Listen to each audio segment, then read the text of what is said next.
ये सोच रहा था जब यहां आ रहा था, पैदल चल रहा था, और मुझे सिक्योरिटी वालों ने कहा था कि देखिए, आप पूरे हिंदुस्तान में चल सकते हो, जम्मू में भी चल सकते हो, मगर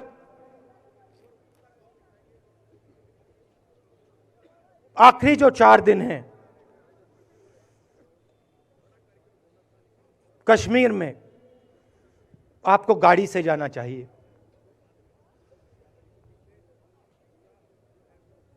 वेणुगोपाल जी ने मुझे कहा पहले,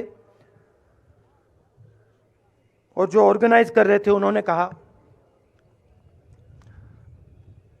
3-4 दिन पहले एडमिनिस्ट्रेशन ने कहा कि देखिए, शायद डराने के लिए, कि देखिए अगर आप पैदल चलेंगे तो आपके ऊपर ग्रेनेड फेंका जाएगा।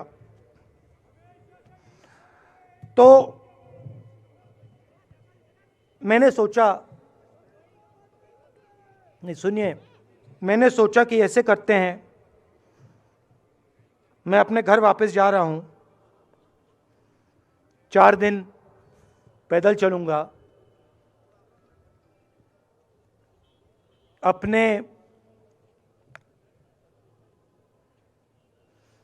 घर के जो लोग हैं उनके बीच में चलूंगा, और मैंने सोचा कि जो मुझसे नफरत करते हैं उनको क्यों ना मैं एक मौका दूं कि मेरी सफेद शर्ट का रंग बदल दें, लाल कर दें।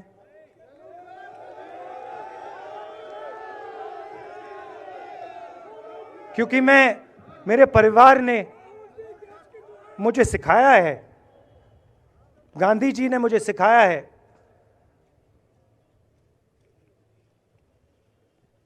कि अगर जीना है तो डरे बिना जीना है, नहीं तो जीना नहीं है। तो मैंने मौका दिया, मैंने कहा मैं 4 दिन चलूंगा, बदल दो टी शर्ट का रंग, लाल कर दो, देखी जाएगी। मगर जो मैंने सोचा था वही हुआ। जम्मू कश्मीर के लोगों ने मुझे हैंड ग्रेनेड नहीं दिया, अपने दिल खोलकर प्यार दिया, गले लगे।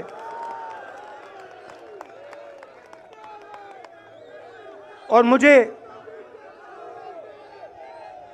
बहुत खुशी हुई कि उन सब ने मुझे अपना माना, और प्यार से बच्चों ने, बुजुर्गों ने आंसुओं से मेरा यहां स्वागत किया।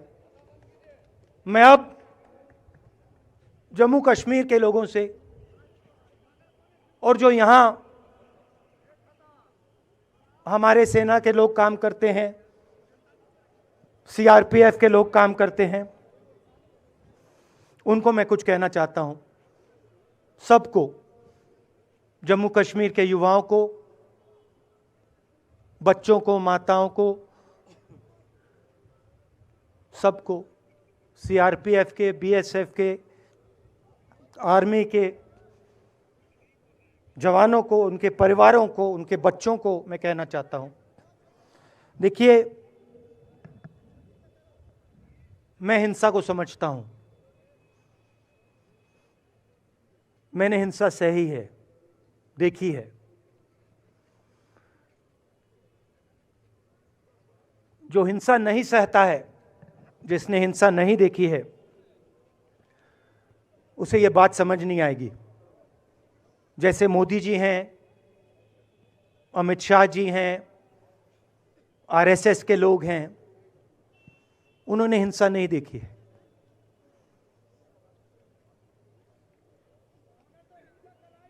डरते हैं, नहीं डरते हैं, देखिए डरते हैं। यहां पे हम 4 दिन पैदल चले, मैं आपको गारंटी देके कह सकता हूं कि बीजेपी का कोई नेता ऐसे नहीं चल सकता है।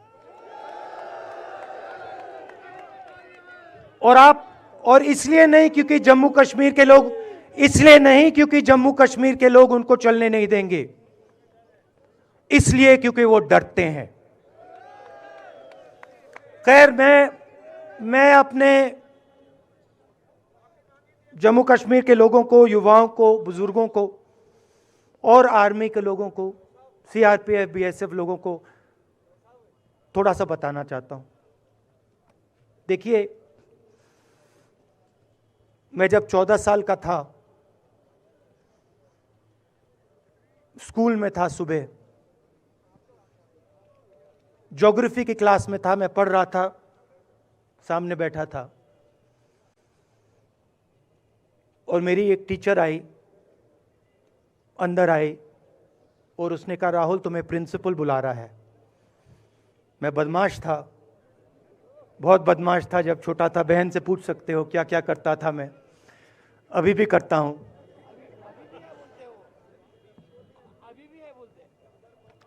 मैंने सोचा प्रिंसिपल बुला रहा है, मैंने कुछ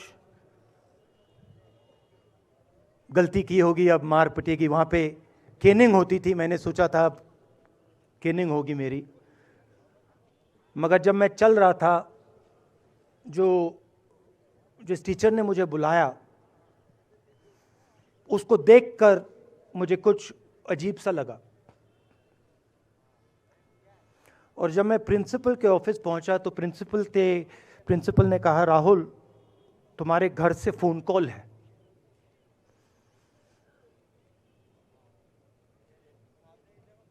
और जब मैंने उसके शब्द सुने, मुझे पता लग गया कुछ गलत हो गया है। मेरे पैर कांपे और मैंने जैसे फोन अपने कान पे लगाया तो मेरे माँ के साथ एक औरत काम करती है, वो चिल्ला रही थी, राहुल दादी को गोली मार दी, दादी को गोली मार दी, दादी को गोली मार दी।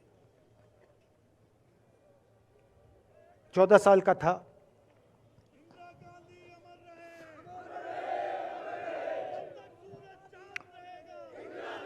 देखिए, ये जो मैं अभी कह रहा हूं, ये बात प्रधानमंत्री को नहीं समझ आएगी, ये बात अमित शाह जी को नहीं समझ आएगी, ये बात डोवल जी को भी नहीं समझ आएगी, मगर ये बात कश्मीर के लोगों को समझ आएगी, ये बात सीआरपीएफ के लोगों को समझ आएगी, ये बात आर्मी के लोगों को समझ आएगी, उनके परिवारों को समझ आएगी। तो उन्होंने मुझे कहा, नाम ओंगमू है उसका, उसने कहा दादी को गोली लग गई, दादी को गोली लग गई। और फिर मुझे गाड़ी में वापस ले गए, प्रियंका को मैंने स्कूल से उठाया, मैं वापस गए।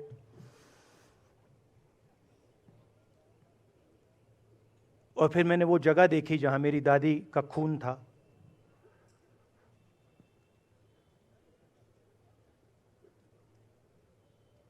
पापा आए, माँ आई। माँ बिल्कुल हिल गई थी, बोल नहीं पा रही थी।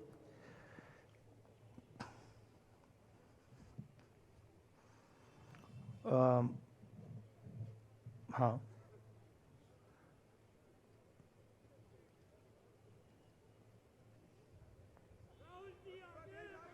फिर क्या हुआ, तो जो हम लोग हैं जिन्होंने हिंसा देखी है,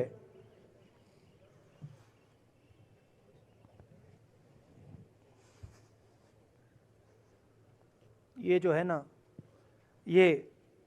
इसको हम बिल्कुल दूसरी तरीके से देखते हैं। ये आप सबके लिए टेलीफोन है, ये हमारे लिए सिर्फ टेलीफोन नहीं है,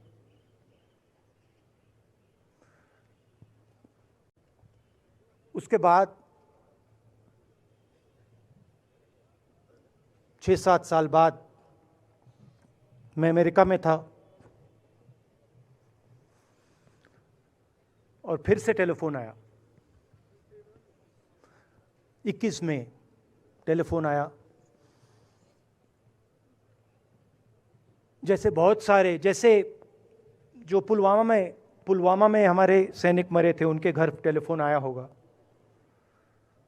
हजारों कश्मीरी लोगों के घर टेलीफोन आया होगा। सेना के परिवारों को टेलीफोन आया होगा। वैसा ही टेलीफोन आया। पिता के एक दोस्त थे, उन्होंने मुझे फ़ोन किया और कहा, राहुल बुरी खबर है। मैंने उनसे कहा, मैं जानता हूँ, पापा मर गए। कहते हैं हाँ। मैंने कहा धन्यवाद, फ़ोन रख दिया।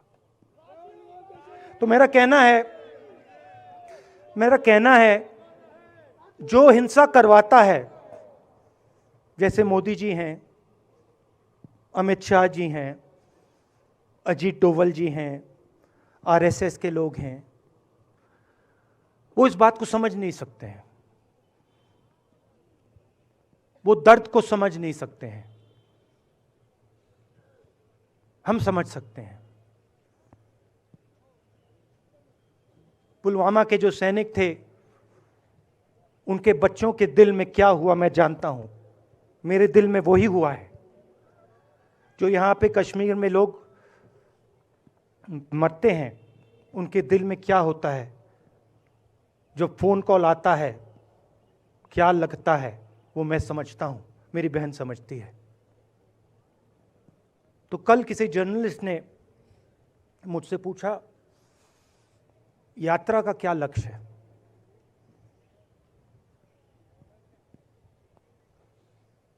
कहा कि यात्रा क्या अचीव करना चाहती है, जम्मू कश्मीर में क्या अचीव करना चाहती है।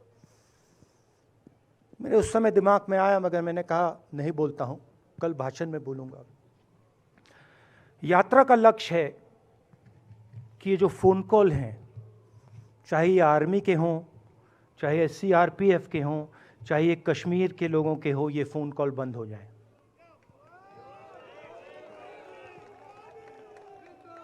कि ये फ़ोन कॉल किसी बच्चे को, किसी माँ को, किसी बेटे को ना लेना पड़े। मेरा लक्ष्य ये जो फ़ोन कॉल हैं, इनको बंद करने का है।